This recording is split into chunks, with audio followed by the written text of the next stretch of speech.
गर्मी में 5 अनाथ बहनों का बर्फ का फर्नीचर। अरे दीदी, बहुत गर्मी लग रही है, जल्दी से सत्तू का शरबत बना दो ताकि गर्मी को भगा दूं। हाँ दीदी। हाँ, बस बना रही हूँ।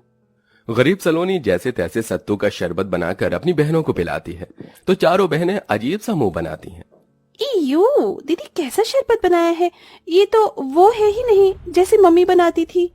हाँ दीदी, इसका स्वाद तो बहुत अजीब सा है। दीदी, ये सत्तू का शरबत नहीं है, ऐसे हम गर्मी में तरोताजा कैसे होंगे? ये तो मुझे आटे के घोल का लग रहा है। मम्मी होती तो हमें कितना अच्छा शरबत बना कर देती थी, लेकिन अब हम अनाथ हो गए। मुझे माफ कर दो तुम चारों, तुम्हें तो पता है घर में कुछ भी ढंग का खाने पीने को नहीं है, सिर्फ खिचड़ी दाल थी, सत्तू नहीं था, इसलिए मैंने आटे के घोल को ही शरबत बनाकर दे दिया। सोचा था कि तुम्हें पता नहीं चलेगा, पर पता चल गया। मम्मी पापा के जाने के बाद सब कुछ बहुत मुश्किल हो गया है। दीदी ऐसे रो नहीं, आपको ऐसे देखकर अच्छा नहीं लगता। मुझे भी तुम लोगों को ऐसे परेशान करना अच्छा नहीं लगता। तुम जानते हो घर में पैसे नहीं हैं, ऊपर से गर्मी है। जब पैसे लाऊंगी तो सत्तू का शरबत बना दूंगी। भले ही हम अनाथ हो गए, लेकिन अपने आप को कभी अनाथ मत समझना। तुम्हारी बड़ी बहन हमेशा तुम्हारे साथ है। तभी चारों बहनें सलोनी के गले लग जाती हैं। कुछ देर बाद सलोनी अपनी बहनों के लिए ज्यादा पानी डालकर खिचड़ी बना देती है। एक पंखा था, वो भी चलना बंद हो गया था।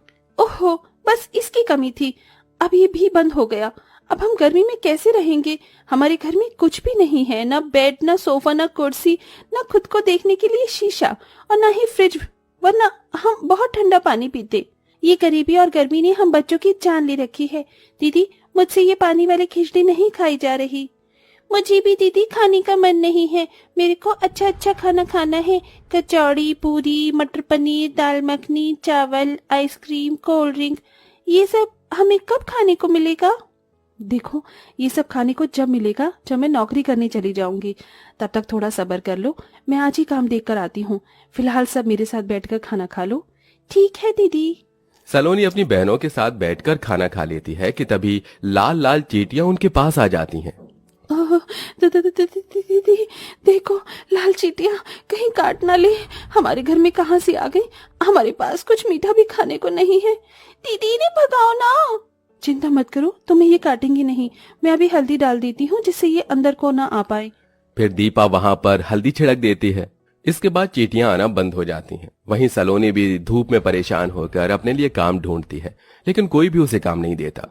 वो घर में घुसी ही थी कि इतने में सबसे छोटी बहन उसे पानी देने के चक्कर में मटका फोड़ देती है, जिससे सारा ठंडा पानी गिर जाता है। दीदी सॉरी, मुझसे गलती हो गई। मैं तो आपको ठंडा पानी देना चाहती थी, मटके का। अरे किंजल, तुम्हें ये करने की क्या जरूरत थी? मैं अपने आप ले लेती। अब हो गया ना नुकसान। ठंडा पानी पीने से भी हाथ धो बैठ गए। अब कुएं से पानी लाना पड़ेगा, और वो भी ठंडा नहीं होगा। इतनी प्यास लग रही थी। दीदी वो बहुत छोटी है, उसे कुछ मत बोलो, मैं कुएं से पानी ले आती हूँ। पर अब पानी रखेंगे किसमें? एक स्टील की बाल्टी है, उसमें ही रख लेंगे। सलोनी बिखरे हुए पानी की जगह को साफ करती है और दीपा कुएं से धूप में पानी लेने चली जाती है, जहां उसे बहुत पसीना आता है। पांचों अनाथ बहनों की जिंदगी में बिना माँ बाप के बहुत संघर्ष था, कभी खाने के लिए तो कभी पानी पीने के लिए। रहने की भी अच्छी जगह नहीं थी, जैसे तैसे बच्चे रह रहे थे, लेकिन अब तो घर का अनाज भी खत्म होने को आया था। फिर कुएं का गर्म पानी पीकर सलोनी बैठ जाती है। हे भगवान, एक तो मुझे काम भी नहीं मिल रहा, ऊपर से मटका भी टूट गया। अब मटका 40-50 रुपए का आएगा, कहाँ से पैसे आएंगे? हमारे पास पैसे नहीं है और इस पानी से प्यास भी नहीं बुझ रही। दीदी, मम्मी पापा के जाने के बाद हमारे साथ क्या क्या हो रहा है? ऊपर से हम सबको धीरे धीरे बहुत पसीना आ रहा है, गर्मी लग रही है, पंखा भी ठीक करवाना था। काश हमें थोड़ी सी बर्फ मिल जाती। दीदी, दुकान पर बर्फ आती है, 10-15 रुपए का पैकेट होता है जमी हुई बर्फ का। हमारे पास उतने भी पैसे नहीं है रश्मि, वरना बर्फ डालकर बाल्टी में डाल देते तो ठंडा पानी पीने को हो जाता। तभी आरती अखबार लेकर सबकी हवा करने लगती है। थोड़ा थोड़ा दीदी, इसी से ही गुजारा कर लेते हैं, आज तो पता नहीं नींद भी कैसे आएगी। फिर रात हो जाती है। सलोनी अपनी छोटी बहनों को चूल्हे पर खाना बनाकर खिलाती है, जिससे घर में धुआं धुआं हो जाता है। रात में सब सो रहे थे कि अचानक से किंजल और रश्मि के ऊपर चूहा चढ़ जाता है, जिससे दोनों डरकर जाग जाती हैं। दीदी, चूहा चूहा! नहीं सलोनी, दीपा दीदी, चूहा नहीं था, वो कीड़ा था। हम जमीन पर सोते हैं, गर्मी में कीड़े भी तो आ सकते हैं। काश हमारे पास कोई बिस्तर होता। वैसे ही नींद नहीं आ रही थी और नींद उड़ गई। हे भगवान, अब कीड़े रात में कहाँ से आ गए। ऐसा करो, तुम दोनों मेरी जगह पर सो जाओ, मैं तुम्हारी जगह पर सो जाती हूँ। ठीक है दीदी। बड़ी मुश्किल से पांचों बहनों को कीड़े और चूहे के डर से नींद आती है। अगले दिन दीपा गर्मी से परेशान होती है तो किंजल को कुएं तक टहलने और थोड़ा पानी भरने के लिए ले जाती है। इतने में एक औरत 2 मटके लाती है, जिससे वो भरती है तो उसके एक फूटे हुए मटके से पानी निकल जाता है। हे भगवान, मेरे घर में बिल्कुल भी पीने का पानी नहीं है और इतनी गर्मी में दूसरा मटका मैं कैसे खरीदूंगी। मेरे पास पैसे भी नहीं हैं। काश ये मटका जुड़ जाता। अब एक मटका लेकर तो घर लेकर नहीं जा सकती। क्यों ना उनके थोड़े से टूटे हुए मटके को मैं ठीक कर दूं? पर कैसे दीदी? बस देखती जा।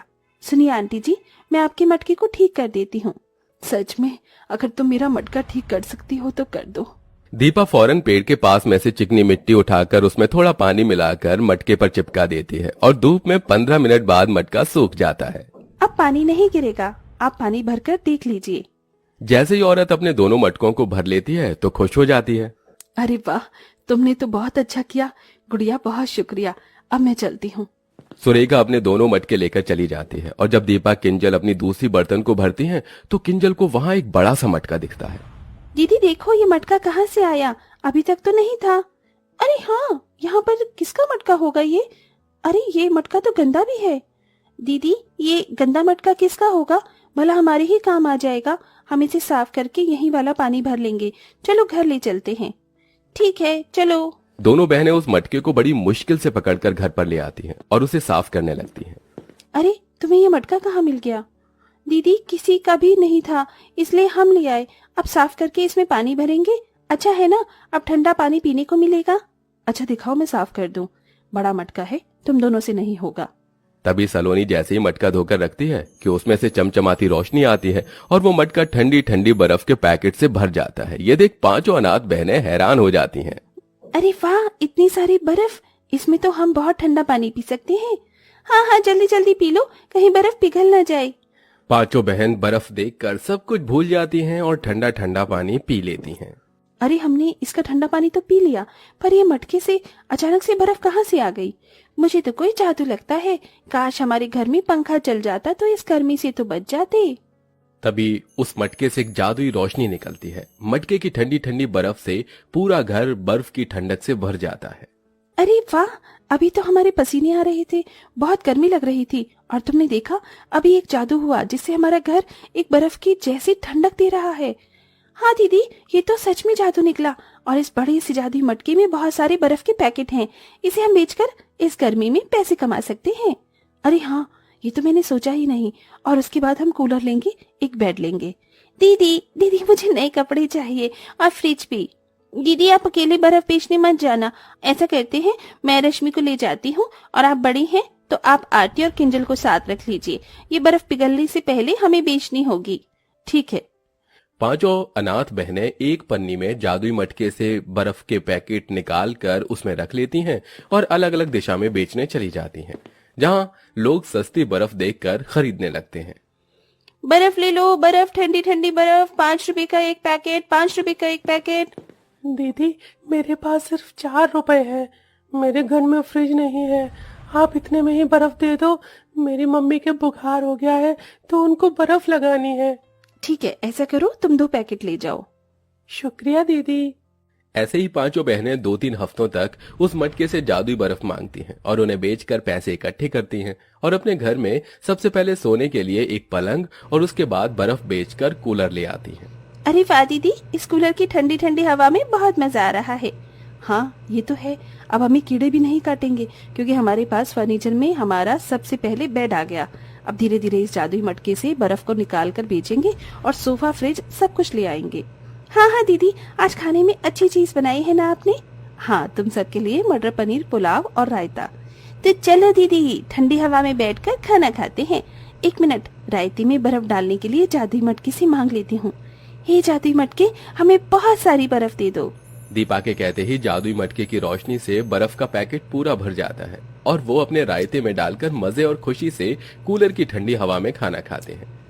आज वो पहला दिन था जब वो अपने माता पिता के जाने के बाद सुकून से खाना खा रहे थे और अब धीरे धीरे उस जादुई मटके से बर्फ के पैकेट बेचकर वो थोड़े दिन बाद अपने लिए फ्रिज ले आते हैं और उसके थोड़े दिन बाद सोफा और धीरे धीरे करके अपने घर को अच्छा करके सारा फर्नीचर का सामान ले आते हैं, जिसके बाद पांचों अनाथ बहनों की जिंदगी उस बर्फ के मटके से बहुत आसान हो जाती है और सब खुशी खुशी रहने लगते हैं।